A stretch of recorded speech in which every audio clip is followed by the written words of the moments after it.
Hi, just a quick reminder that this podcast has merch, a Patreon, a Fiverr gig, and some affiliated links. The links to everything that I just mentioned will be in the show notes. Alright, now enjoy the show. I have to give a content warning. In this episode, there is sexual assault and a lot of violence. So, listener discretion is advised.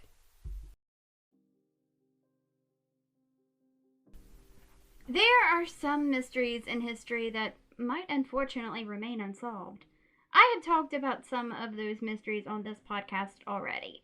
Mysteries like, did Robert Dudley kill his wife, Amy Robsart? Where is William Kidd's treasure? Where did Alice Kittler go? And where is Cleopatra's tomb? I think another one that we can add to that list is, what makes a young woman that had a normal, innocent life by all accounts go for the bad boy and a life of crime? Hi, my name is Courtney Jewell, and you are listening to the 10th episode of the 5th season of History Shelf, a podcast about history that proves that sometimes fact is even more interesting than fiction. Welcome to Season 5 of History Shelf. This season is titled History, Taylor's Version. That is because these 14 people that I will be covering this season all have one thing in common. The one thing they have in common is they all have been name-dropped in a Taylor Swift song. Now, don't stop listening if you are not a fellow Swiftie like me. This season is not going to be about Taylor Swift. You don't have to be a Swiftie to enjoy this season. You just have to be a history lover. So please, stay. What we are going to do is you and I are going to go on a little adventure that spans 2,404 years. Who I am going to cover this season are fearless leaders, people from the screen, poets straight from the Tortured Poets department, and people who were just trying to find a place in this world. Some of these stories may be stories of happiness. They may be sad, beautiful, tragic. But long story short, I hope that you will be enchanted to get to know the stories of these historical figures all too well. So, are you ready for it? For this week, I am talking about Bonnie Parker.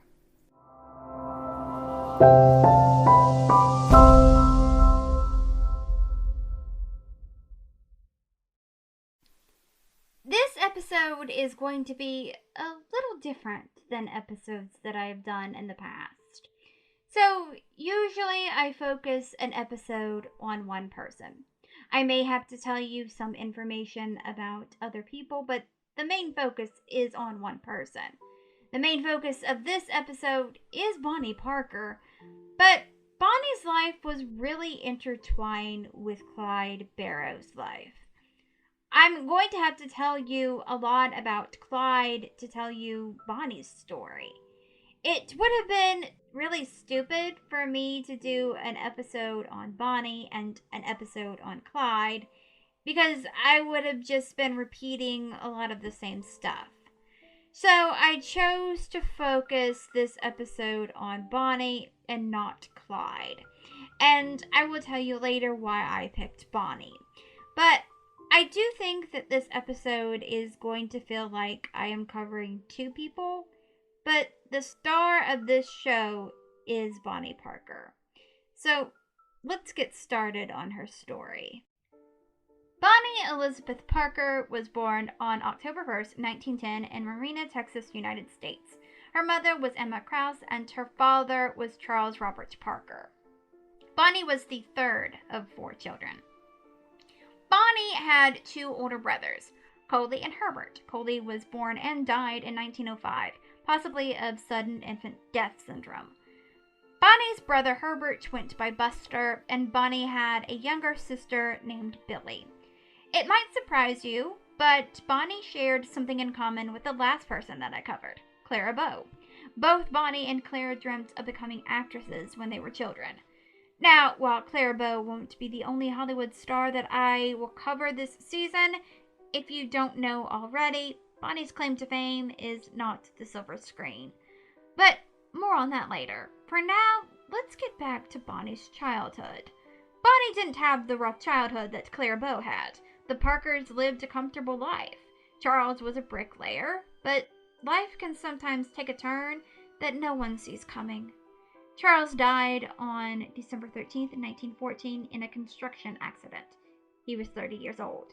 This caused Emma to move her and her children to Fish Trap Road in Cement City, Texas. Cement City is now a part of Dallas. The area that Emma moved to was impoverished, but it was near family.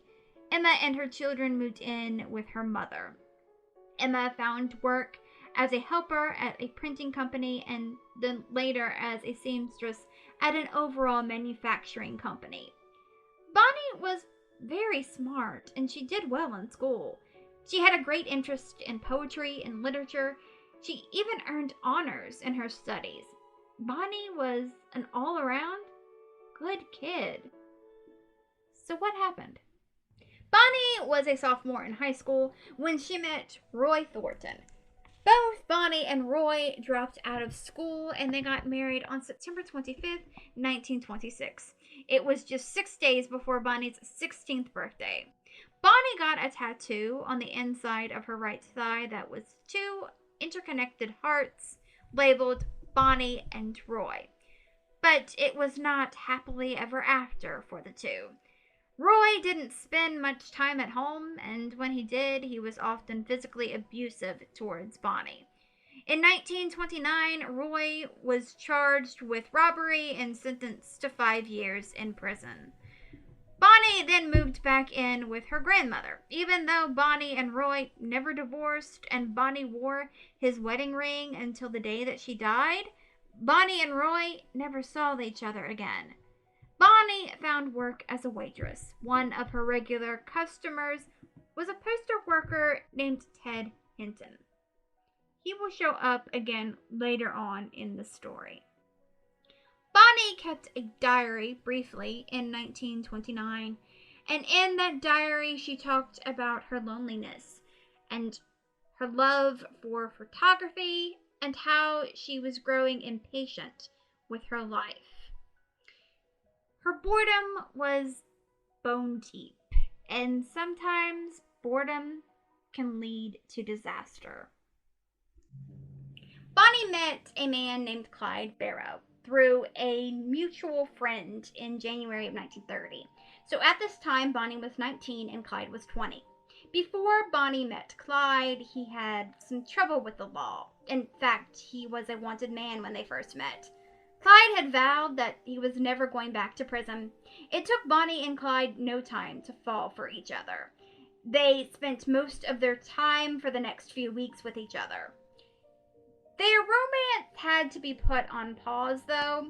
Clyde didn't want to go back to prison, but sometimes in life, we don't get what we want. Clyde was arrested and convicted of several criminal charges pertaining to auto theft. Clyde did not want to stay in prison, which I imagine most people don't. Clyde wanted to be on the outside with his Bonnie, and Bonnie, she wanted her Clyde right by her side. Bonnie's mother was not pleased that her daughter had fallen in love with a convict, as I imagine most mothers wouldn't be.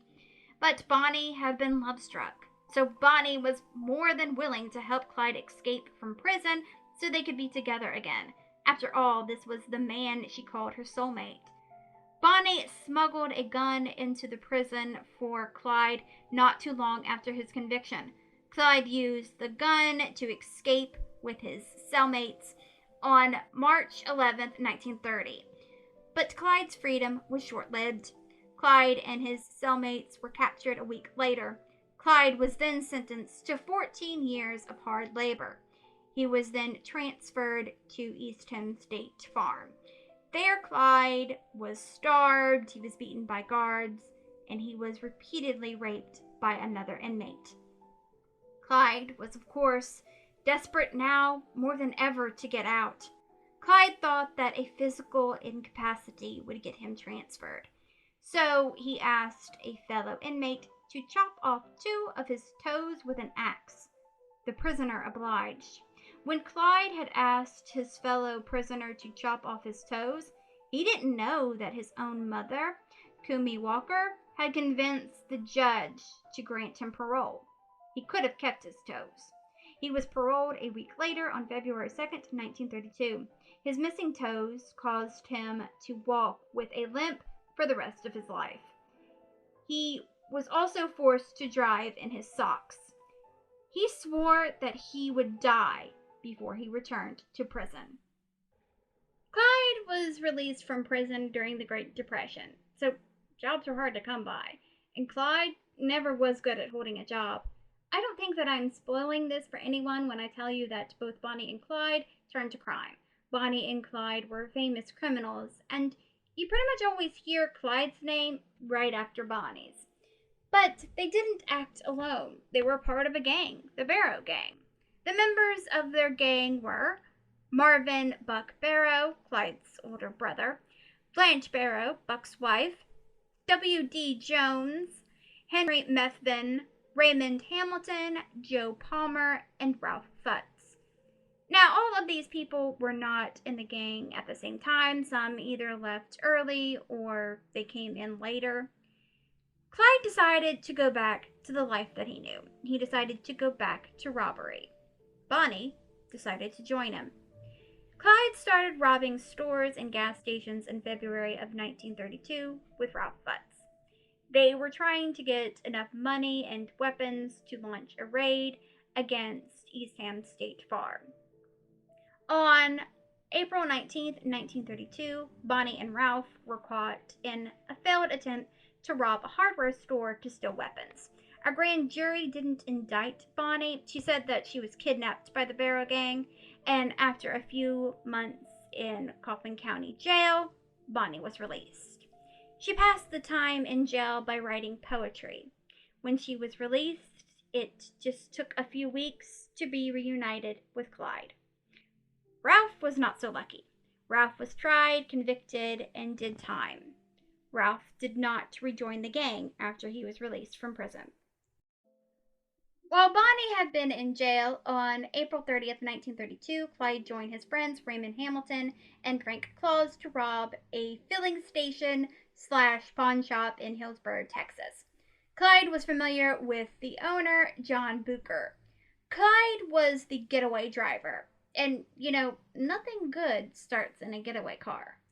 John and his wife, Medora, were sleeping when Raymond and Frank banged on the door of the shop, demanding to come in. They said that they wanted some guitar strings that were 25 cents. The men paid with a $10 bill, which meant that John had to open up the safe. Raymond panicked when the safe opened, and he accidentally shot John in the chest, killing him instantly. Raymond and Frank took $40 and some jewelry and left. When the police showed Medora mugshots so she could identify her husband's killers, she identified Clyde as the shooter, even though he wasn't even in the shop. This changed things. This was the first time Clyde had been accused of murder. Bonnie had a decision on her hands. She could walk away from Clyde and the life of crime, or she could run from the law with Clyde. She chose the latter. Together, Bonnie and Clyde robbed gas stations, grocery stores, and banks across Texas, Oklahoma, Missouri, Louisiana, and New Mexico.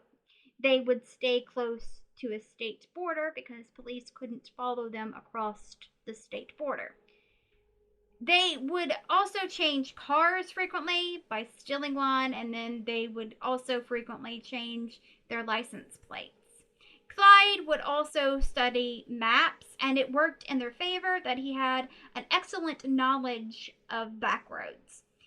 Even though they were on the run, they still made several trips back home to see their families.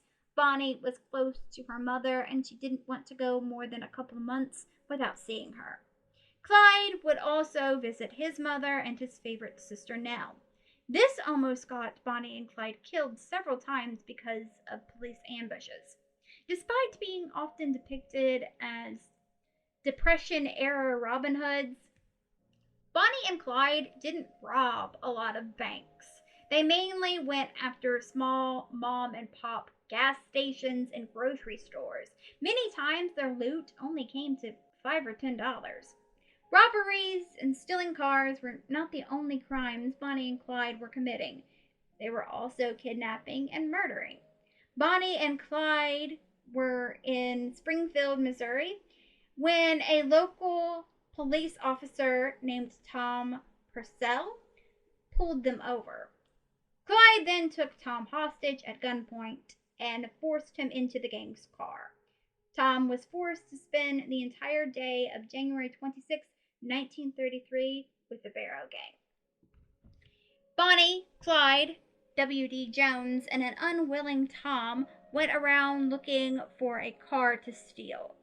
Tom said that they constantly used profanity, they had a large supply of firearms and ammunition, and they kept bumming cigarettes off of him. When they made it to Joplin, Missouri, Bonnie and Co. let Tom go. He contacted Joplin police and they arranged a return to Springfield. His story made headlines and he later went on to assist in the identification of Bonnie and Clyde. Tom wasn't the only person that they kidnapped. They kidnapped Dillard Darby and Sophia Stone in Ruston, Louisiana, while they were stealing Dillard's car. They actually kidnapped several police officers and robbery victims between 1932 and 1934. They would usually release their hostages a great distance from their home, and sometimes they would give them money to get them back. It must have been terrifying to have been held hostage by them, but at least the hostages made it out with their lives. Some that encountered Bonnie and the rest of the gang were not so lucky. On August 5th, 1932, Clyde, Raymond, and a man named Ross Dyer were drinking moonshine at a country dance in Stringtown, Oklahoma. Sheriff C.G. Maxwell and Deputy Eugene C. Moore came up to them in the parking lot. Both Clyde and Raymond began shooting. They killed Deputy Eugene Moore and gravely wounded Sheriff C.G. Maxwell. This was the first law officer that they killed, but it was not the last. It was once believed that Clyde killed Howard Hall in a robbery in Sherman, Texas. That is no longer believed to be true. W.D. Jones had joined Bonnie and Clyde on December 24th, 1932. He was only 16 years old. The next day, Christmas Day, Clyde and W.D. killed Doyle Johnson while they were stealing his car. Deputy Maxwell Davis was the next victim of the gang. He was killed by Clyde on January 6, 1933, when Bonnie, Clyde, W.D. fell into a trap set by the police for someone else. Clyde's brother Buck was granted a full pardon and he was released from prison on March 22, 1933. He and his wife Blanche met up with Bonnie, Clyde, and W.D. in a hideout in Joplin, Missouri. The family claimed that Buck and Blanche were trying to get Clyde to surrender to the law, but who knows? The families of Bonnie and Clyde are not going to be unbiased. Anyway, Clyde had accidentally shot a gun when he was cleaning it. So some neighbors called the cops. The cops just thought that they were dealing with some bootleggers. Clyde, Buck, and W.D. fired at the cops, killing Detective Henry L. McGinnis instantly, and fatally wounding Constable J.W. Harriman. Bonnie opened fire, but killed or wounded no one. W.D. was shot on the side, Buck was grazed, and a bullet hit Clyde. But it was deflected by his suit coat button. The gang was able to get out, but they had to leave in a hurry. That meant that they had to leave behind their stuff. That included a huge arsenal of guns, a camera with several rolls of undeveloped film. That film gave us now famous pictures of Bonnie and Clyde holding guns. The photos were printed and Bonnie and Co. were making headlines. What was also left behind was a poem by Bonnie. The poem is titled The Story of Suicide Sal, and it goes, quote, We each of us have a good alibi for being down here in the joint, but few of them really are justified if you get right down to the point. You've heard of a woman's glory being spent on a downright cur, so you can't always judge the story as true being told by her. As long as I've stayed on this island and heard confidence tales from each gal, only one seemed interesting and truthful, the story of Suicide Sal. Now, Sal was a gal of rare beauty, though her features were coarse and tough. She never once faltered from duty to play on the up and up. Sal told me this tale on the evening before she was turned out free, and I'll do my best to relate it just as she told it to me. I was born on a ranch in Wyoming, not treated like Helen of Troy. I was taught that rods were rulers and ranked as a greasy cowboy. Then I left my old home for the city to play in its mad, dizzy whirl, not knowing how little pity it holds for a country girl. There I fell for the line of a henchman, a professional killer from Chai. I couldn't help loving him madly. For him, even, I would die. One year we were desperately happy, our ill-gotten gains we spent free. I was taught the ways of the underworld. Jack was just like a god to me. I got on the FBA payroll to get the inside lay of the job. The bank was turning big money. It looked like a cinch for the mob. 80 grand without even a rumble. Jack was the last with the loot in the door, when the teller dead aimed a revolver from where they forced him to lie on the floor. I knew I only had a moment. He would surely get Jack as he ran, so I staged a big fake-out beside him and knocked the .45 out of his hand. They rapped me down big at the station and informed me that I'd get the blame for the dramatic stunt pulled on the teller. Looked to them too much like a game. The police called it a frame-up, said it was an inside job, but I steadily denied any knowledge or dealings with the underworld mobs. The gang hired a couple of lawyers, the best fixers in any man's town, but it takes more than lawyers and money when Uncle Sam starts shaking you down. I was charged as a scion of gangland and tried for my wages of sin. The dirty dozen found me guilty, from 5 to 50 years in the pen. I took the rap like good people, and never one squawk did I make. Jack dropped himself on the promise that we make a sensational break. Well, to shorten a sad, lengthy story, 5 years have gone over my head without even so much as a letter. At first, I thought he was dead. But long ago, I discovered from a gal in the joint named Lyle that Jack and his ma had got over and were living in true gangster style. If he had returned to me sometime, though he hadn't a cent to give, I'd forget all the hell that he caused me and love him as long as I lived. But there's no chance of his ever coming, for he and his ma have no fears, but that I will die in this prison or flatten this 50 years. Tomorrow I'll be on the outside and I'll drop myself on it today. I'll bump him if they give me the hot spot on this island out here in the bay. The iron doors swung wide next morning for a gruesome woman of waste, who at last had a chance to fix it. Murder showed in her cynical face. Not long ago I read the paper that a gal on the east side got hot, and when the smoke finally retreated, 2 of gangdom were found on the spot. It related the colorful story of a jilted gangster gal. 2 days later, a subgun ended the story of Suicide Sal. End quote.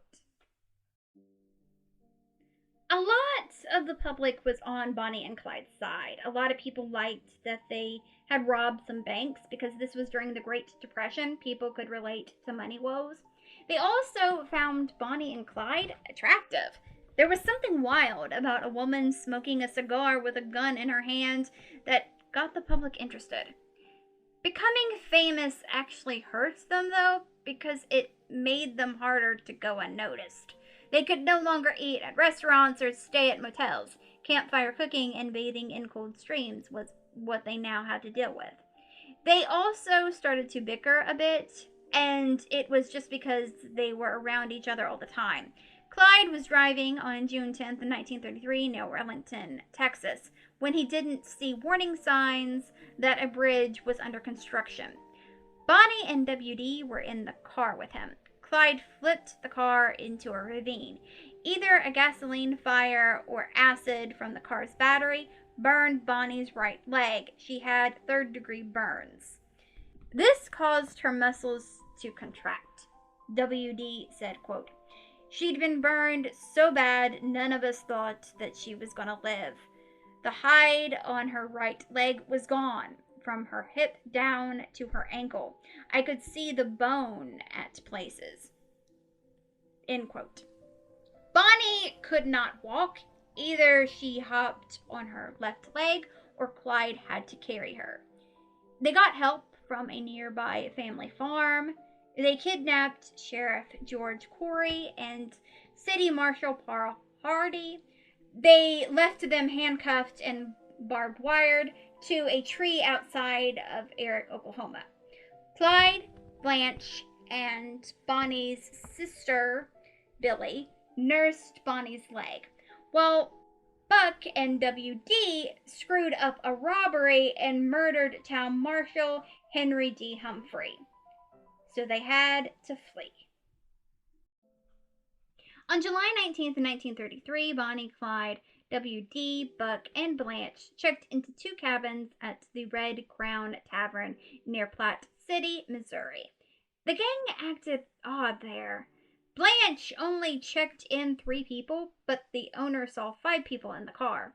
He noticed that their car was parked, quote, "gangster style" for a quick getaway. Blanche paid for the cabins and their meals with coins instead of bills. They taped newspapers over the cabin windows, and Blanche wore riding breeches, which was shocking for a woman to wear during this time and this area. The owner of the Red Crown Tavern, Neil Hauser, told Captain William Baxter of the Highway Patrol about them. Clyde and WD went into town to get bandages, crackers, cheese, and atropine sulfate for Bonnie's leg. The druggist got in touch with Sheriff Holt Coffey. Holt and a group of officers made their way to the cabins at 11 p.m.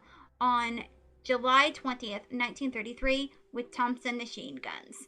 There was a gunfight. The gang was able to escape because a bullet short-circuited the horn on the armed car, and police thought that was a ceasefire signal. So they didn't go after Clyde driving off. Buck was wounded by a bullet. It went through his forehead and exposed his injured brain. And the gang didn't think that he was going to survive. Clyde and WD actually dug a grave for him. Blanche was blinded by glass fragments. Clyde drove to an abandoned amusement park called Dexfield Park in Dexter, Iowa. A local farmer saw their bloody bandages and alerted the police. More than 100 policemen, National Guardsmen, vigilantes, and local farmers surrounded the gang. Bonnie spotted the cops on the morning of July 24th, and she screamed. Clyde, WD, and Buck started shooting. Buck couldn't move due to his injuries. Clyde got in the car, and he was shot in the arm and drove into a tree. Bonnie, Clyde, and WD then ran off and swam across a river. Clyde stole another car, and they drove away. Bonnie had been hit with buckshot pellets. Clyde had been shot 4 times, and WD was shot in the head. Buck and Blanche had been captured. Buck died from his injuries and pneumonia 5 days later. The trio continued on robbing, but of course, by this point, their only options were to continue to rob or turn themselves in. They restocked their arsenal in early of September of 1933. They headed to Dallas to see their families. When I say they, I mean Bonnie and Clyde. WD parted ways with them to go see his mother in Houston, Texas, and he never returned to the gang. WD was then arrested on November 16th, 1933.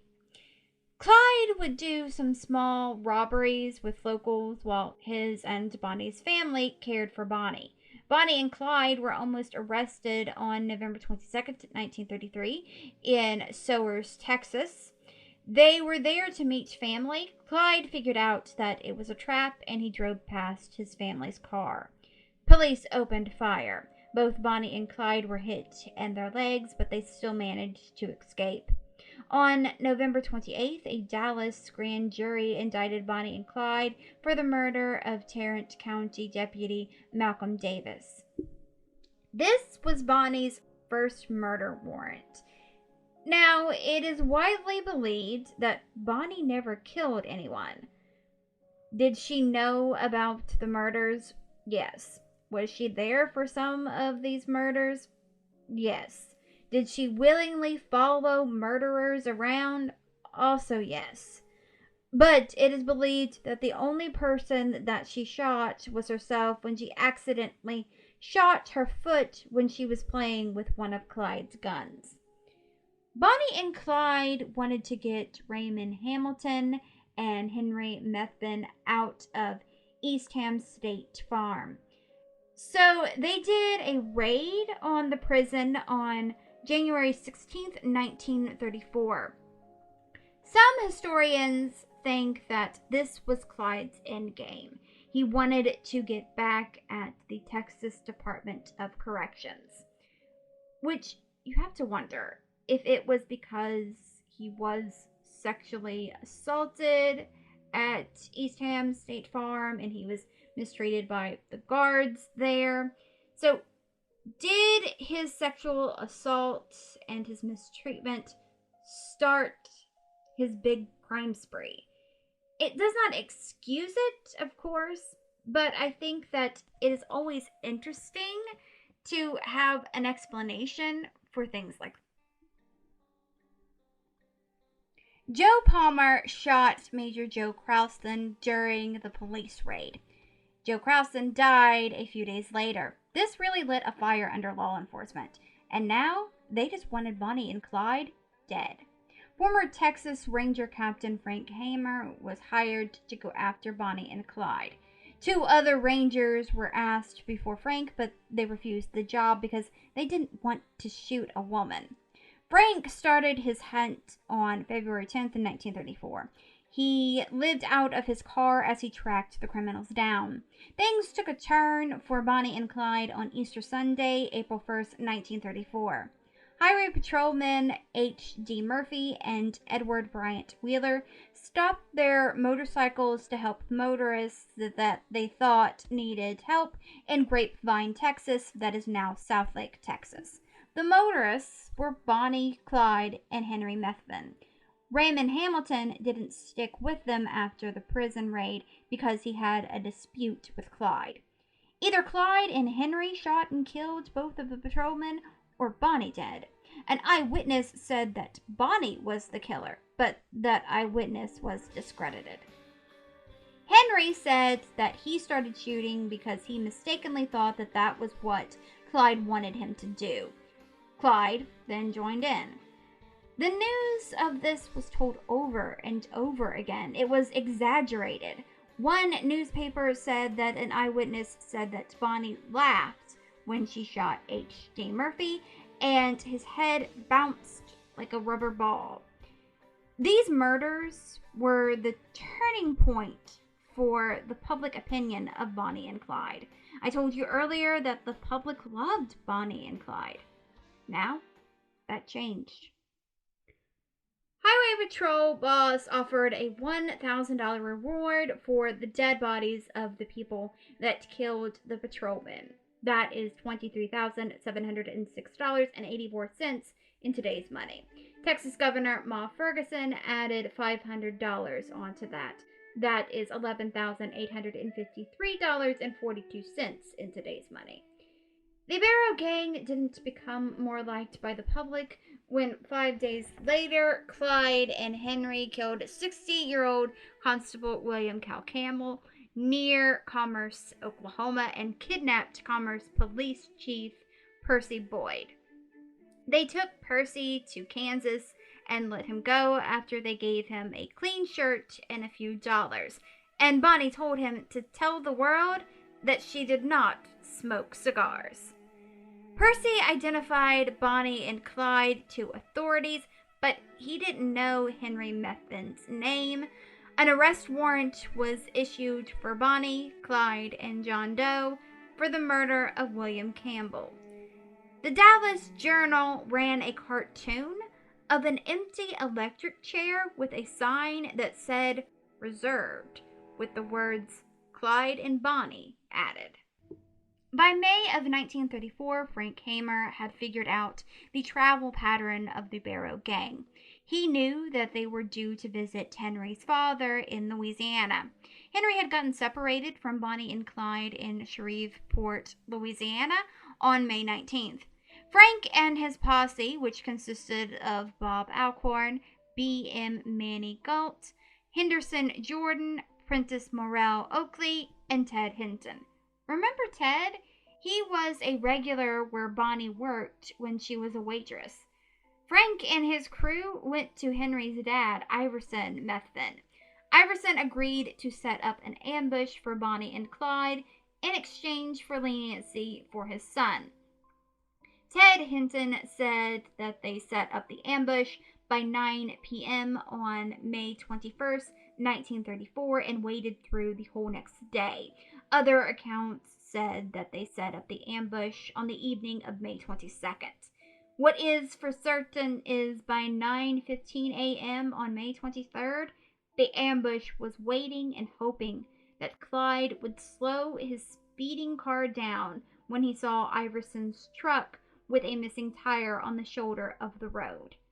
Their wish came true. Clyde slowed down. All 6 lawmen opened fire on the car that Bonnie and Clyde were in. The first bullet fired went into Clyde's head, killing him instantly. Bonnie screamed out. The officers then fired about 130 rounds into the car. They emptied shotguns, automatic rifles, and pistols into the car. Smoke was coming from the car, making it look like it had been on fire.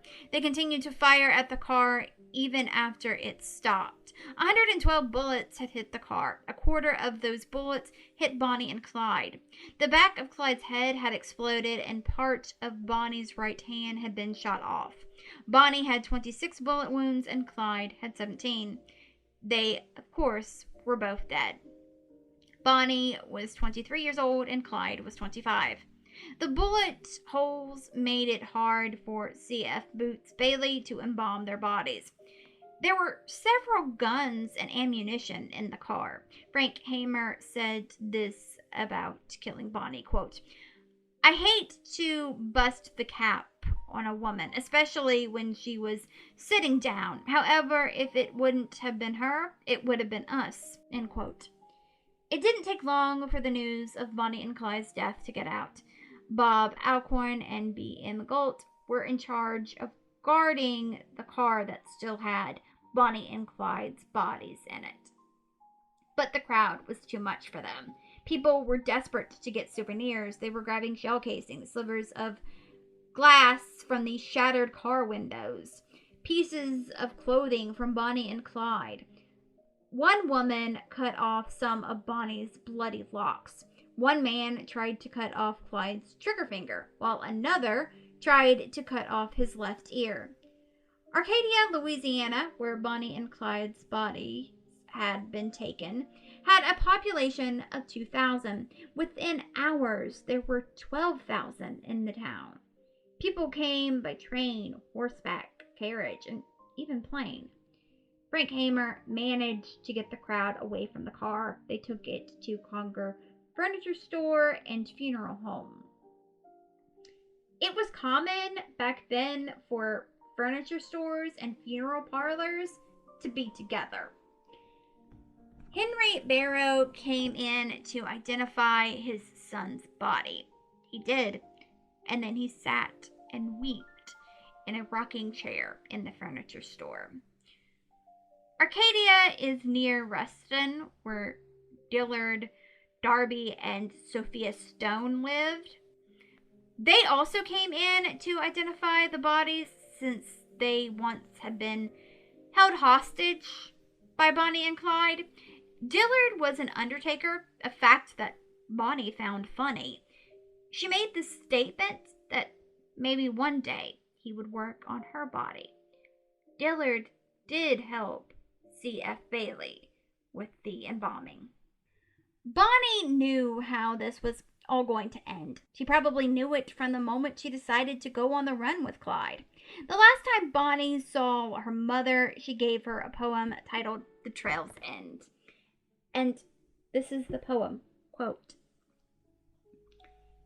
"You've read the story of Jesse James, of how he lived and died. If you're still in need of something to read, here's the story of Bonnie and Clyde. Now, Bonnie and Clyde are the Barrow Gang. I'm sure you all have read how they rob and steal, and those who squeal are usually found dying or dead. There's lots of untruth to these write-ups. They're not as ruthless as that. Their nature is raw. They hate all the law. They stool pigeons, spotters, and rats. They call them cold-blooded killers. They say they are heartless and mean. But I say this with pride, that I once knew Clyde when he was honest and upright and clean. But the law fooled around, kept taking him down and locking him up in a cell, till he said to me, I'll never be free, so I'll meet a few of them in hell. The road was so dimly lightened, there were no highway signs to guide, but they made up their minds if all roads were blind, they wouldn't give up till they died. The road gets dimmer and dimmer, sometimes you can hardly see, but it's fight man to man and do all you can, for they know they can never be free.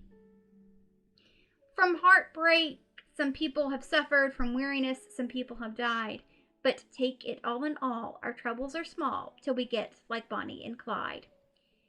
If a policeman is killed in Dallas and they have no clue or guide, if they can't find a fiend, they just wipe their slate clean and hang it on Bonnie and Clyde. There's 2 crimes committed in America not accredited to the Barrow mob. They had no hand in the kidnap demand nor the Kansas City depot job. A newsboy once said to his buddy, I wish old Clyde would get jumped. In these awful hard times, we'd make a few dimes if 5 or 6 cops would get bumped. The police haven't got the report yet, but Clyde called me up today. He said, don't start any fights. We aren't working nights. We're joining the NRA. From Irving to West Dallas Viaduct is known as the Great Divide, where the women are kin and the men are men, and they won't stool on Bonnie and Clyde. If they try to act like citizens and rent them a nice little flat, about the 3rd night they're invited to fight by a sub-gun's rat-tat-tat. They don't think they're too smart or desperate. They know that the law always wins. They've been shot at before, but they do not ignore that death is the wages of sin. Someday they'll go down together. They'll bury them side by side. To few, it'll be grief. To the law, a relief. But it's death for Bonnie and Clyde. End quote. Roy Thornton, Bonnie's husband, said that he was glad that Bonnie and Clyde were killed because it was better than being caught. He would later be killed on October 3rd, 1937, trying to escape from prison. W.D. Jones made a life for himself after prison. He got married. He became addicted to painkillers, though that did not end his life. He took issue with the movie Bonnie and Clyde. He didn't like how the movie made it look like that he had betrayed Bonnie and Clyde. He also wanted it to be known that the life of crime was not as glamorous as the movie made it seem. This is the WD, quote, "It made it all look sort of glamorous, but like I told them teenage boys sitting near me at the drive-in showing, take it from an old man who was there. It was hell," end quote. He was shot to death on August 20th, 1974, when he took an acquaintance to a friend's house to sleep. There was an argument, and even though the man knew that WD was nice, he also knew about his reputation, and he got scared and he shot him. Henry Methvin spent the rest of his life in and out of prison. He died on April 19th, 1948, while he was trying to cross railroad tracks drunk, and he was hit by an oncoming train. He was 36 years old. Raymond Hamilton was sentenced to death. He was sent to the electric chair on May 10th, 1935. He was 20 years old. Joe Palmer was also executed by the electric chair right before Raymond. He was 32 years old. Ralph Futz turned his life around. He ran a huge laundry facility. He became a Christian and spoke to children about the evils of crime. He created a local TV program called Confession. The program talked about the needs of former prisoners. He died on March 16th, 1993. He was 82 years old. Blanche Barrow did 6 years in prison. She remarried, and she died on December 24th, 1988. She was 77 years old. The Barrow gang killed at least 13 people. More than 20,000 people attended Bonnie's funeral. This made it hard for Bonnie's family to reach her gravesite. Flowers were everywhere at Bonnie's funeral. Allegedly, Pretty Boy Floyd and John Dillinger were among the people that sent flowers. Bonnie was buried in Fish Trap Cemetery, but was moved to Crown Hill Cemetery in Dallas, Texas in 1945. Bonnie and Clyde are not buried next to each other like they wanted to be. Bonnie's family would not allow it. Today, Bonnie's niece has campaigned to have her buried next to Clyde. Frank Hamer and his crew were able to take whatever they wanted from Bonnie and Clyde. Some took personal items like Bonnie's clothing. Bonnie's family asked for the items back, but they were denied.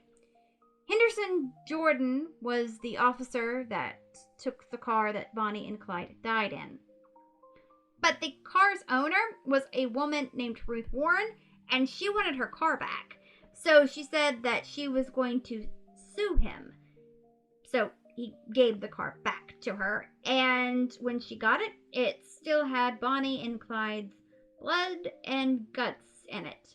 And she drove the car from Arcadia to Shreveport that way. That is about a 52-minute drive. So I can only imagine the smell of that ride.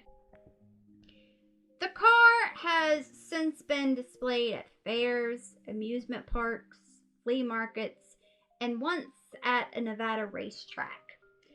If you would like to see the famous car, you can head to Buffalo Bill's Resort and Casino in Primm, Nevada.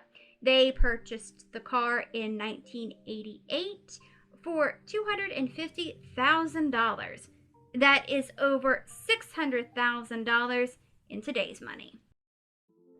The story of Bonnie and Clyde has been told over and over again. It has been made into movies like the Bonnie Parker story, Bonnie and Clyde, The Highwaymen, and Bonnie and Clyde, The True Story.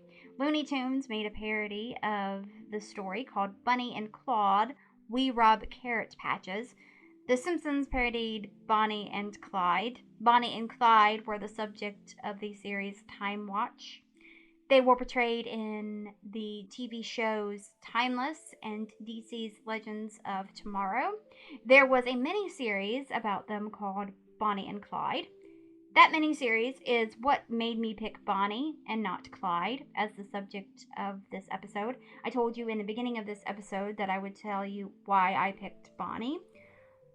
I watched that miniseries, and the way that they portrayed Bonnie was as if she lured Clyde into a life of crime. And when I saw the miniseries, I didn't know much about Bonnie and Clyde, but even then, it didn't feel right to me. It kind of felt like they were just blaming the female. I know now that what they were probably trying to do was they were probably trying to show how the media in her time was portraying her. The media made it seem like Bonnie was the mastermind of it all. I am still glad, though, that I chose Bonnie as the subject because the truth is so much more interesting. It sometimes is. There is a musical called Bonnie and Clyde. I actually talked about that last week because there is a Clara Bow reference in that musical. In the video game Fallout New Vegas, the outlaw couple Vicky and Vance were inspired by Bonnie and Clyde. Side by Side, a novel of Bonnie and Clyde by Jenny L. Walsh, is a fictionalized version of Bonnie and Clyde's story. Bonnie and Clyde has impacted language. The phrase modern day Bonnie and Clyde means that they are a male and female crime duo. Bonnie and Clyde can also mean ride or die. Bonnie and Clyde syndrome means crime makes you sexually aroused. Many artists like Serge Gainsbourg, Georgie Fames, Mel Torme, Merle Haggard, Flat and Scruggs, Di Totenhausen, Kelly Pickler, and Beyonce and Jay-Z have all been inspired to sing about or make a reference to Bonnie and Clyde. And I'm sure there are so many more artists out there that have been inspired, and there's just no time to list them all. And of course, Bonnie and Clyde are mentioned in Taylor Swift's song Getaway Car. It is track 9 off of her 6th studio album, Reputation. And that was the life of Bonnie Parker. Thank you so much for listening to the 10th episode of the 5th season of History Shelf. Next week's episode is going to be about Rebecca Harkness. I hope you come back for that. A few things before we go. If you want to follow this podcast on social media, the TikTok is at History Shelf. The Instagram is at history_shelf_pod. The Twitter is at History Shelf Pod, and the Facebook page is History Shelf Podcast. If you want to help out this podcast financially, there are a few ways you can do that. One is you can buy merch from the History Shelf merch store, or you can become a Patreon. This podcast is always going to be free, but there are some perks that come with becoming a Patreon. The first tier is called History Student, and that is $1 a month. And with that, I will give you a shout out on all social media platforms that History Shelf is on. I will also choose one Patreon at random, and for each episode I do, at the end of the episode, I will give that Patreon a shout out. The second tier is called History Fan, and that is $3 a month. And with that, you get the first tier, plus you get to vote in a poll that helps me choose a theme for the next season of this podcast. The third tier is called History Buff, and that is $20 a month. And with that, you get the first 2 tiers, plus you will get a handwritten note of thanks mailed to you from me. And the last tier is called History Lover, and that is $40 a month. And with that, you get the first 3 tiers, plus you get to choose one item from the History Shelf merch store. You can choose any item that you want except for the zip-up hoodie. If you want to take out ad space on this podcast, I have a gig on Fiverr that lets you do that. Also, if you click on one of the affiliated links, there's one for Riverside, one for Amazon, and one for Bookshop. If you click on one of those links and you buy something, that helps support the podcast. But if you don't want any of the merch or any of the perks and you don't want to buy anything, but you still want to help support the podcast, I turned on listener support on Spotify for podcasters. The links to everything that I just mentioned will be in the show notes. But as always, the best way that you can help support this podcast is just to continue to listen to it. And there are a few other ways that you can help out this podcast for free. One is if you are listening on a platform that lets you rate this podcast 5 stars and or leave a positive review. If you do that, that would be very helpful. Also, sharing this podcast on social media with your friends and family would be very helpful. All right. Well, until next time, keep learning, keep loving history, and come back for next week's episode. Bye.